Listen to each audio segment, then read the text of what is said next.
রমজান মাসে কোন কোন কাজগুলো করলে রোজা ভাঙবে এবং সেগুলোর কাফফারা হিসেবে কি দিতে হবে? পান, আহার, স্ত্রী সহবাস অথবা হস্তমৈথুন, ইচ্ছাকৃত বীর্যপাত, এই বিষয়গুলো সাধারণত রোজা ভঙ্গকারী হয়। ইচ্ছাকৃত যদি রমজান মাসে মানুষ রোজা ভেঙে ফেলে, রেখেছে ভেঙে ফেলেছে, তাহলে সেক্ষেত্রে স্ত্রী সহবাস করে ফেলেছে, খেয়ে ফেলেছে, পানাহার করেছে কিংবা হস্তমৈথুন করে ফেলেছে, তাহলে ওই রোজার জন্য ফোকাহে আহনাফের ফতোয়া অনুযায়ী একটা রোজা কাজা যেহেতু ভেঙে ফেলেছে, আর 60টা রোজা টানা কাফারা রাখতে হবে, মোট 61টা। এই টানা নির্বিচ্ছিন্ন রাখতে হবে, মাঝখানে যদি গ্যাপ দেয় আবার শুরু থেকে রাখতে হবে। আর অন্য ওলামা ইকরাম, হাম্বলি মাযহাব ওলামা ইকরাম, তাদের দৃষ্টিভঙ্গি হলো শুধু স্ত্রী সহবাস বা যৌনতা সংশ্লিষ্ট কারণে যদি রোজা ভাঙে তাহলে কাফারা, আর না হলে শুধু কাজা। তবে একটা হাদিস আছে, নবী সাল্লাল্লাহু আলাইহি ওয়াসাল্লাম বলেছেন, কেউ যদি রোজা রাখার পর ভেঙে ফেলে, সারা বছর রোজা রাখলেও ও রমজানের ওই রোজার পরিপূর্ণ মর্যাদা এটা রিকভার করা সম্ভব না। দায় মুক্তি হবে, কাজা এবং কাফারের মাধ্যমে দায় মুক্তি হবে, মর্যাদা একটা হাসিল হবে না।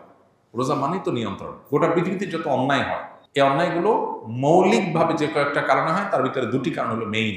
একটা হলো মানুষের ক্ষুণ্ণ বৃত্তির জন্য, আর একটা যৌন বৃত্তির জন্য। একটা হলো মানুষের যৌন চাহিদা পূরণ করার জন্য, একটা হলো পেটের চাহিদা পূরণ করার জন্য। মানুষ যত অন্যায় করে, এই জন্য রমজান এই দুইটাকে নিয়ন্ত্রণ করতে বলছে, পানাহার এবং যৌনতা। এগুলো যদি নিয়ন্ত্রণ করার ট্রেনিং নেয় মানুষ, তাহলে যেখানে সেখানে এগুলোর জন্য সে নিজের আদর্শ বিকিয়ে দিবে না। তো এই চেষ্টাটা আমাদের সর্বোচ্চ পর্যায়ে করা উচিত। এবং কাফফারা দেওয়া 60টা রোজা সহজ বিষয় না, টানা রাখতে হয়, এটা অনেক কঠিন কাজ। এই জন্য রমজানের রোজা যাতে কোনো অবস্থাতে বিনা ওজরে না ভাঙা হয়। হ্যাঁ, কেউ অসুস্থ হয়ে গেছেন, ভেঙে ফেলেছেন, তার কথা ভিন্ন। আমার একটি নবজাতক শিশু রয়েছে, আমি কি রোজা রেখে তাকে খাওয়াতে পারবো, বা রোজা না রাখলে কি সমস্যা হবে? রোজা রেখে বাচ্চাকে তো খাওয়াতে কোনো সমস্যা নেই, রোজা রেখে তো নিজে খেতে অসুবিধা, বাচ্চাকে খাওয়াতে কোনো অসুবিধা নেই। তবে কোনো মা যদি রোজা না রাখেন, বাচ্চাকে খাওয়াতে হবে সেজন্য, তো সেটা জায়েজ নেই। এতটুকু ঠুনকো অজুহাতে রোজা না রাখার সুযোগ নাই। বাচ্চাকে আপনি খাওয়াবেন, দুধের বাচ্চা যদি হয়, দুধের বাচ্চা দুধ একটু কম পাবে, তাতে বাচ্চা মারা যাবে না। প্রয়োজনে আপনি দিনের বেলা একটু বেশি ঘুমিয়ে থাকেন বাচ্চা সহ, লাইফস্টাইলটা চেঞ্জ করেন, রাতের বেলা একটু বেশি সময় জেগে থেকে কাজ করেন, যাদের দিনের বেলাতে রোজা রাখার কারণে দুধ কম আসে। বিভিন্নভাবে আমরা এটা রিকভার করতে পারি, বিকল্প খাবারের ব্যবস্থা করতে পারি। হ্যাঁ, কোনো রাস্তা যদি না থাকে, মরণাপন্ন হয়ে যায়, আল্লাহ না করুক, এরকম রিস্ক করলে তখন রোজা না রেখে অন্য সময় রোজা রাখার সুযোগ আছে। আমার বাবা চোখের জেনা করে, মহিলাদের সাথে শয়তানি করে, এখন আমার করণীয় কি? আমার বাবাকে দেখলে ঘৃণা লাগে, তার সাথে কথা বলতে মন চায় না। খুবই দুর্ভাগ্যজনক এবং অত্যন্ত লজ্জাজনক একটা বিষয়। কত বিচিত্র এই পৃথিবী দেখেন, কত বাবা মা সন্তানকে বিপদগামিতা থেকে বাঁচাবার জন্য লড়াই করেন। আছে না অনেক বাপ মা, ছেলেটা নষ্ট হয়ে গেছে, পাগলের মতো অস্থির। বেশিরভাগ ফ্যামিলিতে তো এইটাই হয়। কিন্তু এই প্রশ্নে আমরা দেখলাম উল্টাটা, যে বাবা বেলায়নে যাচ্ছে, বা ছেলের মধ্যে আল্লাহর ভয় আছে, বা ছেলের মধ্যে সততা তাকওয়া আছে, তে সে এই গুনাহের প্রতি ঘৃণাবোধ তার তৈরি হয়েছে, বাবার কর্মে সে বরং বিব্রত এবং অস্বস্তিতে আছে। আমরা দোয়া করি আল্লাহ তাআলা তার বাবাকে পরিপূর্ণভাবে ইসলাহ এবং সংশোধন করে দেন। যে ভাই প্রশ্ন করেছেন তাকে বলবো, বাবা মা এরকম আমাদের সিনিয়র কেউ যদি কোনো গুনাহে, কোনো অন্যায় লিপ্ত থাকে, খুব স্বাভাবিক আমাদের কষ্ট লাগবে। এই কষ্টের কোনো সীমা নাই, কিন্তু মনে রাখতে হবে দিন শেষে আমরা আল্লাহর গোলাম, আল্লাহর দেওয়ার সীমা আমরা ক্রস করবো না।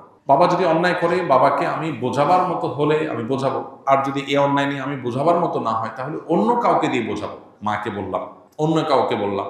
আমার বিভিন্ন প্ল্যান থাকবে, মসজিদের ইমাম সাহেবের সাথে একটু দোস্তি করে, খাতির করে তাকে দাওয়াতি কাজে লাগিয়ে দিলাম, যে আমার বাবার দিকে আপনি একটু মনোযোগ দেন, তাকে একটু দাওয়াত দেন। যারা এলাকাতে দাওয়াতি কাজ করেন, বিভিন্ন ইসলামিক অর্গানাইজেশন, মুভমেন্ট, দাওয়াতি কাজের সাথে আছেন, তাদেরকে ধরাই দেন, তারা যেন আপনার বাপকে টার্গেট করে দাওয়াতি কাজ করে তাকে যেন ইসলাহের উদ্যোগ নেয়। আপনি বিভিন্ন প্ল্যান করেন, আর সেই সাথে চোখের পানি ফেলেন। মনে রাখবেন, আবু হুরায়রা রাদিয়াল্লাহু তাআলা আনহুর চোখের পানি তার মায়ের হেদায়েতের কারণ হয়েছিল। যাই না আমরা নবীজির কাছে এসে বলছেন, ইয়া রাসূলুল্লাহ একটু দোয়া করেন আমার মায়ের জন্য, আমার মা ইসলাম গ্রহণ করে নাই এখনো, আমাকে প্রচুর মারধর করে, আমি মুসলমান হয়েছি সেজন্য। নবী সাল্লাল্লাহু আলাইহি ওয়াসাল্লাম দোয়া করে দিয়েছেন, আল্লাহ আবু হুরায়রার মাকে তুমি হেদায়েত দাও। বাসা যায় দেখে মা ইসলাম গ্রহণ করার জন্য প্রস্তুত। এই জন্য দোয়ার প্রতি ইয়াকিন থাকতে হবে। নবী সাল্লাল্লাহু আলাইহি ওয়াসাল্লাম বলেছেন, আল্লাহর কাছে দোয়া করবা ইয়াকিন নিয়ে, যে আমার দোয়ায় কাজ হবে। দোদুল্যমনা, সংশয় নিয়ে হবে কি হবে না সে ধরনের মানসিকতা নিয়ে দোয়া করলে দোয়া কবুল হবে না। এই জন্য আপনার বাবার জন্য আপনি দোয়া করেন, অন্যদেরকে দিয়ে বোঝান, খবরদার আপনি নিজে তার সাথে ব্যবহার খারাপ করতে যাবেন না। এটা খুব অ্যাসিড টেস্ট, অগ্নি পরীক্ষা, যে বাপ উল্টাপাল্টা করবে, আবার কিছু বলাও যাবে না বাপ সেদিন শেষে। তো এই পরীক্ষা আপনাকে জিততে হবে। আমরা দোয়া করি আল্লাহ তাআলা আপনার বাবা হেদায়েত নসিব করুন। চেষ্টার পরও যদি তিনি তার পথ থেকে ফিরে না আসে, তাহলে সেক্ষেত্রে আপনি সন্তান হিসেবে যতটুকু সম্ভব তাকে আপনি ততটুকু বলতে পারেন, কিন্তু সেটা যেন সীমানা ছাড়িয়ে না যায় লক্ষ্য রাখতে হবে। কেউ রমজান পেল কিন্তু গুনাহ মাফ করাতে পারলো না, তার জন্য ধ্বংসের বদদোয়া করেছেন জিবরিল। নবী সাল্লাল্লাহু আলাইহি ওয়াসাল্লাম বলেছেন আমিন, আমি এটাকে সমর্থন করি। তার মানে জিবরিলের দোয়াতে নবী সাল্লাল্লাহু আলাইহি ওয়াসাল্লামের সমর্থন, এই দোয়া তো বিফলে যাবে না। তার মানে রমজান পেয়েও যদি আপনি মাফ না পান তাহলে ধ্বংস কেউ ঠেকাতে পারবে না, এটা চরম একটা দুর্ভাগ্য।